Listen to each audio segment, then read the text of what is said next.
आप देख रहे हैं NMT न्यूज और आपको रखे सबसे आगे। दाऊद इब्राहिम के खास इकबाल मिर्ची का परिवार बेचने चला था मुंबई में करोड़ों की लैंड। ईडी को लगी भनक, किया कब्जा। प्रवर्तन निदेशालय ईडी ने गिरगांव में एक भूखंड को अपने कब्जे में ले लिया है। ये वो प्रॉपर्टी है जिसमें दिवंगत ड्रग तस्कर और दाऊद इब्राहिम के करीबी रहे इकबाल मिर्ची के स्वामित्व वाली 95 साल पुरानी न्यू रोशन टॉकीज है। खास बात है कि इकबाल मिर्ची की प्रॉपर्टीज के धीरे धीरे जब्त होने की सूचना मिली तो उसके सहयोगियों ने 2020 में इस बिल्डिंग को ध्वस्त कर दिया था। अब 1 दर्जन सीआरपीएफ कर्मियों के साथ ईडी अधिकारियों ने गिरगांव के खेतवाड़ी में खाली भूखंड को अपने अंडर में ले लिया है।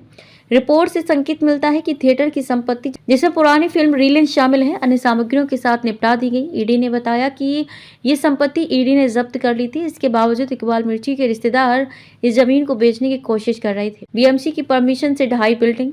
इकबाल मिर्ची परिवार से जुड़े एक व्यक्ति ने जांच एजेंसी को बताया कि वह सिनेमा हॉल का मालिक है और उसने बीएमसी की अनुमति प्राप्त करने के बाद ढांचे को गिराया था। ईडी अधिकारियों ने उसके दावे को खारिज कर दिया और उसके खिलाफ पुलिस मामला दर्ज करने से पहले विवरण की समीक्षा कर रहे हैं। 2019 में ईडी ने जब्त की थी प्रॉपर्टी। 2019 में ईडी ने मिर्ची और उसके सहयोगियों के खिलाफ मनी लॉन्ड्रिंग की जांच शुरू की। अगले वर्ष इसने ड्रग तस्कर की कई संपत्तियों को जब्त कर लिया जिसमें न्यू रोशन टॉकीज भी शामिल है। इसके बाद पीएमएलए के तहत न्यायाधिकरण ने जब्ती की पुष्टि की। ईडी को संपत्ति पर कब्जा करना था लेकिन इकबाल मिर्ची के परिजनों ने अपीलीय न्यायाधिकरण से इस पर स्थगन प्राप्त कर लिया जिसके बाद इस मुद्दे को लंबित रखा गया। प्रॉपर्टी बेचने की फिराक में था इकबाल मिर्ची का परिवार। ईडी को पिछले महीने विध्वंस के बारे में पता चला और पता चला कि मिर्ची का परिवार संपत्ति में तीसरे पक्ष को शामिल करने की कोशिश कर रहा था। जांच एजेंसी ने तब स्थगन को हटाने के लिए न्यायाधिकरण से संपर्क किया और बाद में भूखंड पर कब्जा कर लिया। वर्ली में सीजे हाउस बिल्डिंग पहले से ईडी के कब्जे में। वर्ली में सीजे हाउस बिल्डिंग में परिसर के अधिग्रहण के बाद ईडी के कब्जे में मिर्ची की ये दूसरी संपत्ति है। यहाँ एजेंसी ने तब से अपने कार्यालय स्थापित किए हैं। एजेंसी के अनुसार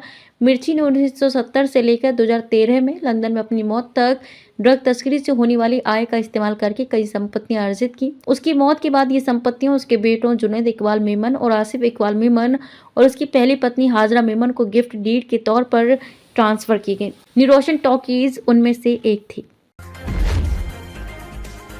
आप देख रहे हैं NMT न्यूज और आपको रखे सबसे आगे।